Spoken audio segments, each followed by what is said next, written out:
रायपुर। मुख्यमंत्री भूपेश बघेल ने कहा कि भारत के प्रधानमंत्री को अपनी ही सुरक्षा एजेंसियों पर नहीं रहा विश्वास, न ही रहा देश के किसानों पर भरोसा। मुख्यमंत्री भूपेश बघेल दुर्ग जिले के लिए हुए रवाना। प्रधानमंत्री की सुरक्षा को लेकर मुख्यमंत्री भूपेश बघेल का बयान। प्रधानमंत्री इसलिए चुना जाता है कि देश सुरक्षित रहे, देश के लोगों को सुरक्षा मिले और उन्नति और विकास हो, पर प्रधानमंत्री को लगी हुई है अपनी चिंता। मुख्यमंत्री का बयान। कहा देश नहीं है सुरक्षित, हाथों में नहीं है देश की सीमाएं सुरक्षित, केवल राजनीतिक लाभ लेने के लिए बयानबाजी और महामृत्युंजय जाप का ढकोसला कर रहे हैं। इसके पहले आए हैं ऐसे अनेक अवसर जिसे तत्कालीन प्रधानमंत्री ने किया है अनदेखा। मुख्यमंत्री का बड़ा बयान। 7,000 कुर्सियां लगी थी जिसमें 700 लोग नहीं गए।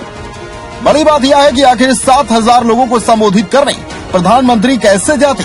इसलिए पीएम ने भी आरएसएस और बीजेपी की तरह पॉलिटिकल प्रोपेगेंडा किया, लेकिन देश की जनता सब समझ चुकी है। मुख्यमंत्री ने कहा कि भारत के प्रधानमंत्री को अपनी ही सुरक्षा एजेंसियों पर नहीं रहा विश्वास, न ही रहा देश के किसानों पर भरोसा। मुख्यमंत्री भूपेश बघेल ने प्रदेश में लॉकडाउन लगाने के सवाल पर कहा, अभी जो परिस्थिति है उसमें नजर रखे हुए हैं। देश में और प्रदेश में जिस प्रकार से हालात हैं, सबको अध्ययन करते हुए कुछ फैसला लेंगे। अभी मैं नहीं समझता कि आर्थिक गतिविधि को रोक लगाने की आवश्यकता है। डेस्क रिपोर्ट, समय न्यूज़। ही प्रेस कॉन्फ्रेंस में ये बात मैंने कहा था कि ये केवल राजनीतिक लाभ लेने के लिए ये बयान प्रधानमंत्री के द्वारा दिया गया और भारतीय जनता पार्टी मृत्युंजय जाप करके ढकोसला कर रहे हैं, पुतला जला रहे हैं चन्नी का, तो ये केवल राजनीति कर रहे हैं। इसके पहले भी ऐसे अनेक अवसर आए हैं जिसमें उस समय तत्कालीन प्रधानमंत्री ने से अनदेखा किया, चाहे मनमोहन सिंह जी को काला झंडा दिखाने की बात हो, चाहे वो राजीव जी के एक श्रद्धांजलि सभा में हायरिंग की बात हो, ये सब बातें हुई है। तब भी उन्होंने इसको तूल नहीं दिया था, राजनीतिक लाभ के लिए कोई बयान नहीं दिया गया था। यहाँ तक केवल आप गए, रूट बदल के गए और उसके बाद 140 किलोमीटर आज तक कि कभी मोदी जी बाई रोड गए नहीं हैं, तो जानबूझ के गए। सबसे बड़ी बात ये थी कि पंजाब में भारतीय जनता पार्टी का अस्तित्व पहले भी बहुत सीमित दायरे में था। दूसरी बात यह है कि प्रधानमंत्री जी गए, वहाँ 70,000 कुर्सियाँ लगी थी, 700 लोग नहीं थे। बड़ी बात यह है आखिर 70,000 कुर्सियों को संबोधित करने प्रधानमंत्री कैसे जाते हैं। तो उन्होंने इस प्रकार से तत्काल, जिस प्रकार से आरएसएस बीजेपी हमेशा षड्यंत्र करती रहती है, उसी प्रकार से ये भी उसी का हिस्सा है, पॉलिटिकल प्रोपेगेंडा का हिस्सा है और जिसका वो लाभ लेने की कोशिश कर रहे हैं। लेकिन देश की जनता जान चुकी है कि राजनीतिक लाभ लेने के लिए प्रधानमंत्री किसी स्तर तक नीचे आ सकते हैं। पॉलिटिकल माइलेज के बाद भारतीय जनता पार्टी आप पर आरोप लगा रही है। जो परिस्थिति है उसे सब नज़र रखे हुए हैं। देश में जिस प्रकार के हालात हैं और प्रदेश के जिस प्रकार के हालात हैं, सबको अध्ययन करते हुए कोई फैसला लेंगे। अभी मैं नहीं समझता कि कोई आर्थिक गतिविधि को रोक लगाने की आवश्यकता है या किसी प्रकार से कंटेनमेंट जोन को करने की आवश्यकता है। जो आवश्यक कदम है उठाए जा रहे हैं, खासकर जो स्कूल है और जो सार्वजनिक जगहों में जो भीड़ भाड़ है उसे हम लोग रोकें।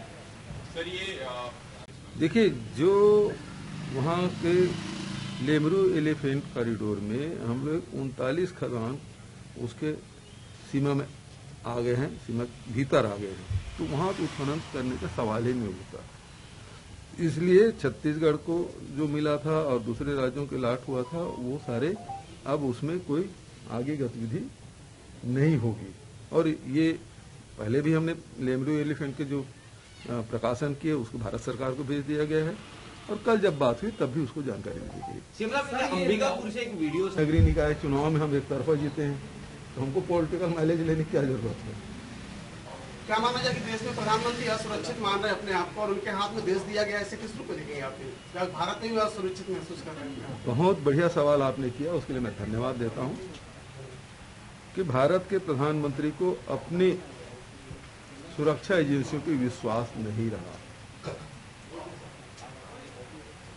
भारत के प्रधानमंत्री को अपने देश के किसानों पर विश्वास नहीं रहा। किसान के दिल्ली न आए उसलिए गड्ढे खोदे जाते हैं, कटीले तार बिछाए जाते हैं, कील लगाए जाते हैं।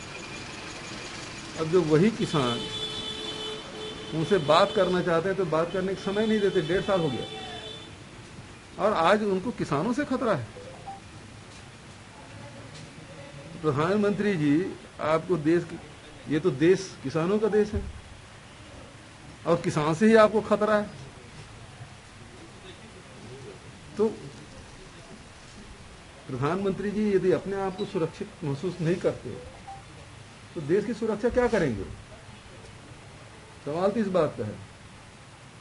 डोकलामा में देख लीजिए, गलवान में देख लीजिए, क्या स्थिति है। लगातार हमारे सीमाओं में अतिक्रमण हो रहा है और प्रधानमंत्री जी चुप हैं। और एक काफिला उनका लौटा जिस रूप से जाना नहीं था, वहां गए तो मेरी जान बच गई, इसके लिए धन्यवाद। ये बयान देते हैं, ये शोभा देता है प्रधानमंत्री को। प्रधानमंत्री इसे चुना जाता है कि देश सुरक्षित रहे, देश के लोगों को सुरक्षा मिले, देश की उन्नति और विकास हो। प्रधानमंत्री जी की अपनी चिंता लगी हुई है। मतलब ये माना जाए कि देश सुरक्षित